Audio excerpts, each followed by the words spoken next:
The briefing room fell silent as Commander Sarah Chen stood before the map, her reflection catching in the cold glass that separated her from the enemy's territory beyond. Rain hammered against the windows of the forward operating base, while 14 pairs of eyes watched her, waiting for words that might offer them hope they'd see another sunrise.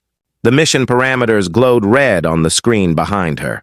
Extract a captured intelligence officer from a compound deep in hostile territory, surrounded by enemy forces that outnumbered them 20-1.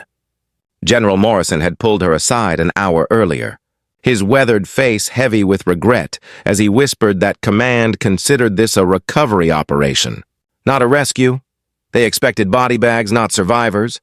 Before we begin, tell us in the comments where in the world you're watching from. Sarah's hands trembled as she gripped the edge of the table, but her voice came out steady and clear. "I won't lie to you," she said, meeting each soldier's gaze in turn. "They're calling this a suicide mission at headquarters. They've written our obituaries. They've prepared the letters to our families." She paused, letting the weight of those words settle before continuing. "But I didn't choose any of you because I needed heroes willing to die. I chose you because you're survivors who know how to fight smarter than any enemy expects." Private Marcus Webb, barely 22 years old, sat in the back corner with his rifle across his lap, and Sarah noticed his jaw clench with determination rather than fear. Sergeant Nina Okoye, a veteran of 3 tours, nodded slowly and cracked her knuckles. A habit Sarah had learned meant she was already planning, already calculating odds.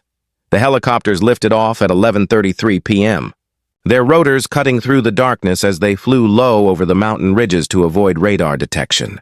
Inside the lead aircraft, Sarah sat beside her team, watching them prepare in the red glow of the cabin lights, checking weapons, reviewing maps, sharing photographs of loved ones they'd tucked into vest pockets. "My daughter turned 6 next week," Webb said softly to no one in particular, his fingers tracing the edges of a crumpled photo. "I promised her I'd teach her to ride a bike." Sarah leaned closer to him, her voice firm but gentle. "Then you better keep that promise, Private. We're all going home." The co-pilot's voice crackled through their headsets, announcing they were 5 minutes from the drop zone, and Sarah felt her heartbeat accelerate, not from fear, but from the fierce determination that had carried her through 12 years of service. They hit the ground in a clearing 2 miles from the target compound, the helicopters vanishing into the night before enemy patrols could triangulate their position. The forest was unnaturally quiet, as if the trees themselves were holding their breath, and Sarah used hand signals to move her team forward in a tactical formation that kept them hidden in shadows. Lieutenant James Park, their communications specialist, suddenly raised his fist, the signal to freeze, and pressed his finger to his earpiece. "Commander, we've got a problem," he whispered, his face pale in the green glow of his night vision goggles. Intelligence was wrong. There aren't 200 enemy soldiers at that compound. There are over 400, and they just went on high alert. Someone tipped them off. Sarah felt the weight of 14 lives pressing against her chest, felt the crushing realization that headquarters had been right. This was a death trap designed to swallow them whole. For 3 long seconds, that felt like hours. Sarah stood frozen, her mind racing through scenarios and discarding each one as impossible. They could abort, call for extraction, and return to base empty-handed while Lieutenant David Torres, the captured officer, endured another day of interrogation and torture. They could push forward with the original plan and likely die before reaching the compound walls. Or they could do something the enemy would never anticipate, something so reckless it just might work. "Change of plans," Sarah said, gathering her team in a tight circle. "We're not sneaking in. We're going to make them think we're a full battalion assault from the east, while a 4-person team infiltrates from the west. They'll send most of their forces to defend against the bigger threat, leaving the compound vulnerable." Webb's eyes widened. "Commander, that means the distraction team will be facing hundreds of soldiers with just 10 people. Sarah nodded grimly. "I'll lead the distraction. Okoye, you take Park and 2 others for the extraction. You're faster, smarter, and you don't take unnecessary risks." Sergeant Okoye grabbed Sarah's arm, her grip strong enough to bruise. "With respect, ma'am, you're the one who doesn't take unnecessary risks." "Let me run the distraction." But Sarah shook her head, her decision already made. "Your kids need their mother, Nina. Webb's daughter needs to learn to ride that bike. I need you to trust me one more time." The look that passed between them carried years of friendship. Countless missions survived together, and the unspoken understanding that sometimes leadership meant bearing the heaviest burden. Okoye finally nodded, her eyes glistening. "You better not make me write that letter to your sister, Chen. You promised her you'd be at her wedding next month." Sarah managed a tight smile. "Already got my dress picked out. Let's move." At 1:42 a.m., Sarah's team opened fire on the compound's eastern perimeter, their weapons flashing in the darkness like a violent thunderstorm.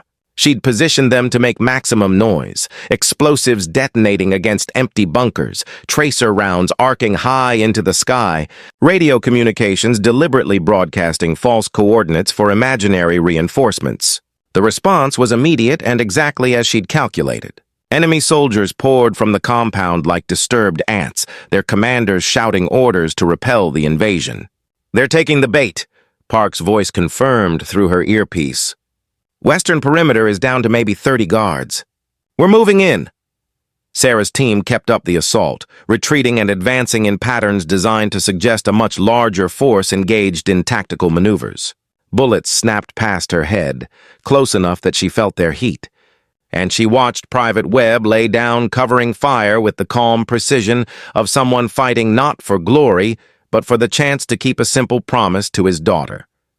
The minutes stretched like pulled taffy, each second a tiny eternity where death whispered close enough to hear. Sarah's ammunition ran low, her team's defensive position grew weaker, and she began to wonder if she'd miscalculated the enemy's response time. Then Okoye's voice burst through the radio, sharp with urgency. "We've got Torres, but he can't walk. 2 broken legs and severe dehydration. We need more time to get him to the extraction point." Sarah's heart sank even as her mind raced for solutions. "How much time?" she asked, firing at shadows that were growing bolder, pressing closer.